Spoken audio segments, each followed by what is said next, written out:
Reveniri importante în echipa de start a FCSB pentru meciul cu Shkendija. Cum arată primul 11?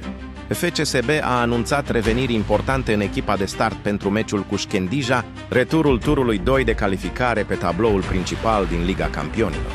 Returul de pe arena națională pleacă de la 0-1, după ce FCSB a fost învinsă surprinzător în Macedonia de Nord.